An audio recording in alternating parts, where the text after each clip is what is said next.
2 সপ্তাহের যুদ্ধবিরতি ঘোষণার পরও শান্ত হয়নি লেবানন। বৈরুতের আকাশ এখনও কাঁপছে ইসরায়েলি বিমান হামলায়।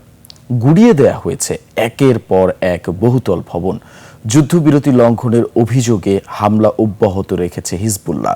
এদিকে যুদ্ধবিরতিতে লেবানন যুক্ত নয় বলে দাবি করেছেন মার্কিন ভাইস প্রেসিডেন্ট জেডি ভ্যান্স। বিস্তারিত নাইম আহমেদের ডেস্ক রিপোর্টে। কালার এক্সপার্ট ডার্ক স্যাপ এবং মাইল্ড অন হ্যান্ডস টেকনোলজি সমৃদ্ধ অরিক্স অ্যাডভান্স ডিটারজেন্ট পাউডার আপনার লন্ড্রি এক্সপার্ট। ইরানের সাথে 2 সপ্তাহের যুদ্ধবিরতি শুরু হলেও ইসরায়েলি আগ্রাসন বন্ধ হয়নি লেবাননে। গত 1 ঘন্টায় বৈরুতের দক্ষিণ শহরতলিতে ভয়াবহ তাণ্ডব চালিয়েছে ইসরায়েল। হামলায় আস্ত একটি ভবন ধুলোয় মিশিয়ে দেওয়া হয়েছে। এই ধ্বংসযজ্ঞের মাঝে লাশের সংখ্যা আরও বাড়ার আশঙ্কা করা হচ্ছে। বসে নেই হিজবুল্লাহ।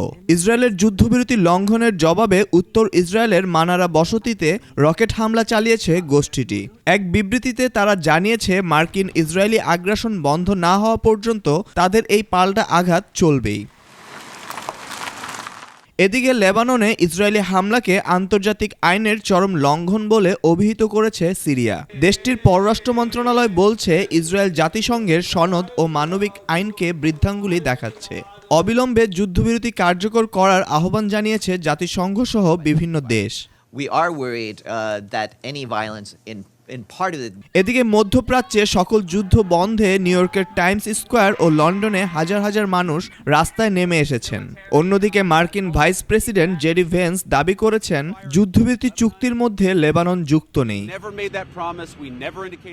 থেমে নেই রাজনৈতিক বিতর্ক। ইরান যুদ্ধে নেটোর ভূমিকা নিয়ে সমালোচনা করে মার্কিন প্রেসিডেন্ট ট্রাম্প বলেছেন প্রয়োজনের সময় নেটোকে পাশে পাওয়া যায়নি। এমনকি গ্রিনল্যান্ড ইস্যুতেও কঠোর হুঁশিয়ারি দিয়েছেন তিনি। Naim Ahmed, desk report, 21 television.